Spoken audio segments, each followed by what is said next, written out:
Hey there everyone, this is Robin. Welcome back to HopeClan. I just want to say before we get started, thank you all so much for the love and support on the last two videos. That was insane. I was genuinely not expecting these to get more than like 10, maybe 20 views. And now they have like a couple thousand views each, which is so crazy to me. I've never had that. It's just that's so cool. Thank you so much. Elementary and middle school me, the inner middle school Robin, is freaking out right now and so happy. So thank you all so much. Also, thank you for like 200 something subscribers. Like almost 300 subscribers. That's crazy. Thank you all so much. I love you. Thank you. Anyways, I'm really sorry that this one took a lot longer to come out. I actually have had the art itself done for a while, but it was the voiceover that was taking me a while just because I went on vacation for spring break and I was in close proximity to my entire family and I didn't want to bother them by voiceovering, yeah, that's definitely a word, recording this. But yeah, I'm finally home now. I literally got home like 2 hours ago. I got like all my stuff in and like took a shower and just like the basic stuff when you get off like a road trip that lasted like an entire day. Yeah, I'm settling back into my house finally. I've honestly missed it, which is kind of surprising because I live in like a really boring small town, but like I actually kind of missed it, I'm not gonna lie. So I'm happy to be home. And I'm also super excited to be making videos again. I really love HopeClan. I'm honestly already super attached to these cats, and yeah. So anyways, back on topic to HopeClan because I have been talking about myself for the past like 2 minutes, so I apologize for that. But HopeClan, so not terribly many changes have been made, like nothing super groundbreaking. I have an idea for like an overarching plot I want to do, and I want to like incorporate some new clans maybe in the next couple years. I haven't fully decided on it, but if you guys have any suggestions, please leave them in the comments below. I admittedly don't have much planned out, like story-wise, other than like the general backstory for this clan. I do have, like I said earlier, I do have some general plots that I want to carry out, but I have no idea how I'm going to go about them or like what's going to happen leading up to them. Which is why I really like reading your guys' suggestions and like, yeah, like your suggestions and theories and stuff. Like one person said that maybe a cat from the lake was the one who killed Tiny Leaves, and I really like that. I think that's really cool. I might try to incorporate that into the story, but we'll have to see. I'll think about it and then I'll come back to you guys. I think by next year, like next video, I'll probably have more fleshed out lore and stuff like that. Now, as for what's happened in, like, year 2, nothing too terribly, like, groundbreaking, but there has been a little bit of drama, like, a little bit. I'll get into it more later, but, like, some stuff has definitely happened. There has been one death. You'll get to see who that is in just a second, but we've also accepted in a few new cats that you'll get to see also pretty soon. Hey, this is really sudden, I'm so sorry, but this is, like, time skip Robin. I may or may not have gotten caught up with, like, schoolwork and, IRL real-life commitments and may have forgotten to do this voiceover for another, like, several weeks. So I am so sorry this is so late. So I'm just gonna, like, jump right in. The death has been Curlew Kid. Or I guess Curlew Paw. She was so young. Fallow Fern's little girl. Her little mini-me. And then to make it all worse, her story was actually really sad. So she was super lively as a kit, and her siblings, Kestrel Kit and Locust Kit, they were really close, but they weren't very close with her. And so even though she was really lively and outgoing as a kit, she was pretty lonely as an apprentice. And then to make it worse, Patchberry was her mentor. He's like the most suspicious guy in the clan. So they didn't mesh very well together, and she was just found dead a couple moons into her apprenticeship. It was very sad, but also very suspicious. Like, I don't know why she just wound up dead, but she did. Maybe you guys can help me think of an explanation in the comments. Sorry if you can hear something in the background. My dogs are My dogs are play fighting and one of them just coughed. But anyway, let's move on to the living cats. First of all is everyone's favorite fluffy giant and angry midget, Hope Star and Deep Speckle. They're so cute. I love them. They're probably my favorite couple, I'm gonna be honest. And they had a litter of kits. They have their daughter, Prickle Kit, who's very bouncy and overexcited. Her brother, Shell Kit, who is very sweet but kind of a scaredy cat. And Foam Kit, who is polite but also kind of doesn't take Shell Kit's side very often. He's more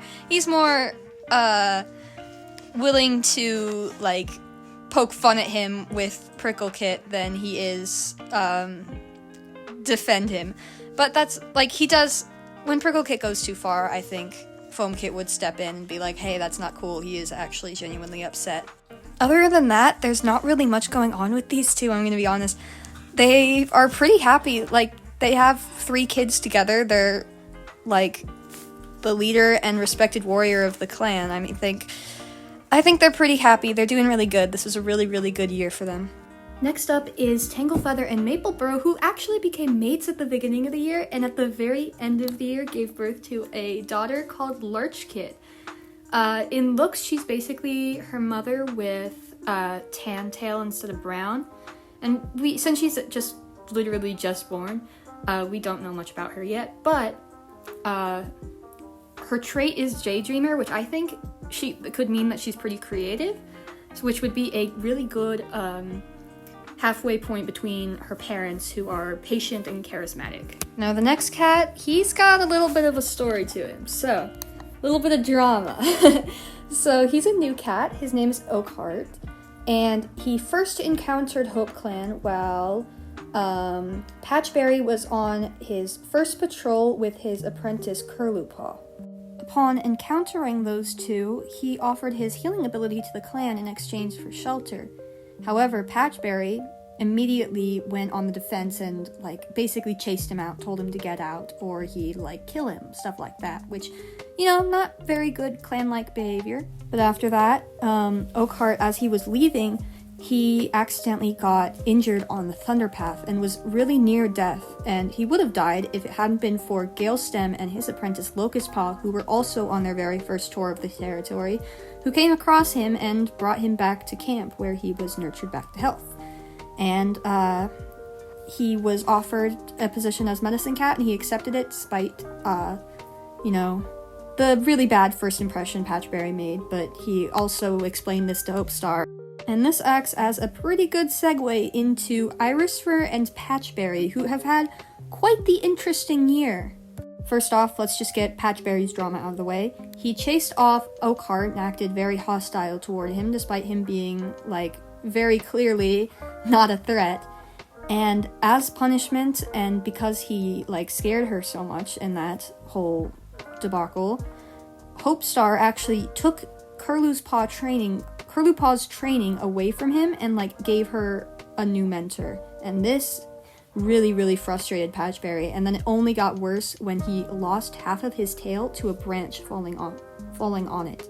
He really spiraled during this time and had an incredibly hard time. The only light in his life was Irisfur, his best friend, who was there as a shoulder to cry on, was there to comfort him whenever he needed it, and even slept in the medicine den with him for a while. As the moons went on and the two got closer and closer, both of them started realizing that what they were feeling wasn't friendship. It was more than friendship, and they had fallen in love with each other, and despite their extreme differences, and they're now mates, and I love them so much. It's a really hard choice for me between them and Deep Speckle and Hope Star. I love both these couples so much. Next up is another new cat named Ula Scratch, who was a former kitty pet who was brought into the clan, like, literally just, like, in the last, like, moon or two, so that's why I have him looking, like, kind of surprised. Like, he's discovering clan life. We don't really know much about him yet, but we do know that he's, like, fierce and very smart, so hopefully he'll make a pretty good warrior, so, yeah. Next up is Galestem and Tabitha Flake. Still no kits yet or anything, but they're still very much in love, and it was a pretty decent year for the both of them. Galestem got Locust Paw as an apprentice, while Tabitha Flake took over Curlew Paw's training after the whole incident with Oakhart and Patchberry. Next up is another new cat named Nighttail, who was a former loner, and I already can tell that she's gonna she's gonna cause some some stir-ups in the clan, I think.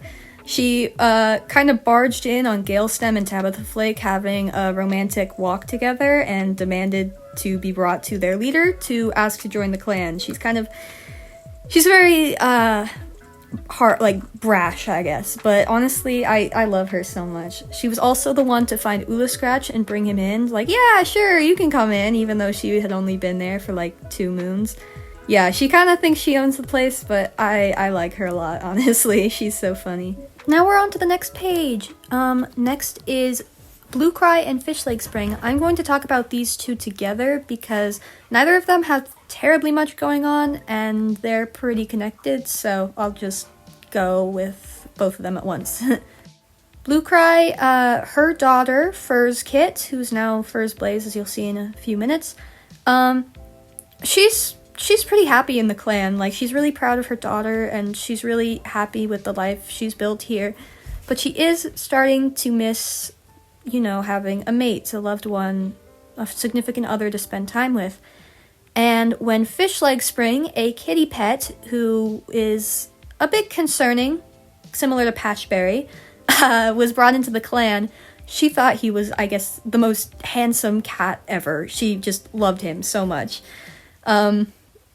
Nobody really knows what she sees in him, but thinks he's really cool and really, really likes him and is trying to get his attention, but he's more focused on making himself look cool and proving himself to the clan for right now, although he has thought about kits. So, you know, maybe there's room for some Blue Cry and Fish Leg Spring romance in the future.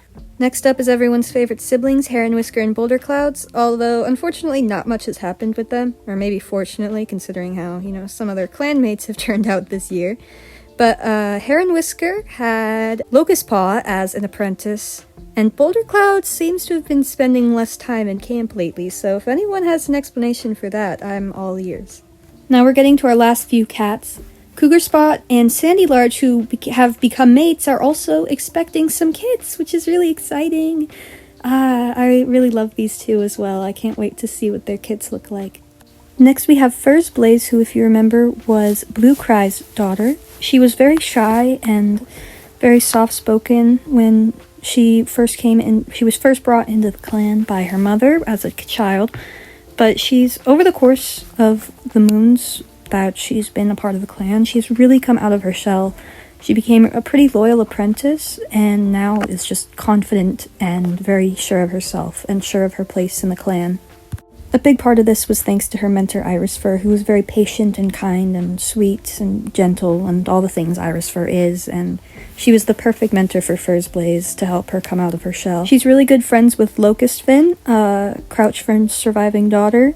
This has been a pretty rough year for Locust Fin. Like I said, she lost Curlew Paw, her sister, and she was never that close with her, and there was a feeling of guilt there for not being as close to her as she could have been. However, she was able to get over most of her grief, or at least numb it, when thanks to her really good friend Fur's Blaze, her sibling Kestrel Bounce, and her mother Crouch Fern. Kestrel Bounce was not as quick to move on as their sister, however. Well, first of all, they came out as non-binary about the time they became a warrior. They have a lot of guilt for not being as close to Curlew Paw as they could have been, and wondered if maybe they could have saved her if only they had been closer with her. And part of this guilt and grief has really caused them to push a lot of other cats away, and really the only cats he really opens up to anymore are Locust Fin and Crouch Fern. And Crouch Fern, of course, is going through a lot as well, but she also knows that she has to be there for her surviving kits. She can't just be lost in grief. She's old and wise enough to know that she has to be there for the ones who are living, while also she can also grieve for the ones who have died. And that brings us to the end of year 2 of HopeClan. I'm so sorry again that this one took like a stupidly long amount of time to get out. compared to the other ones. I promise I will release them faster in the future. Thank you for watching. Goodbye.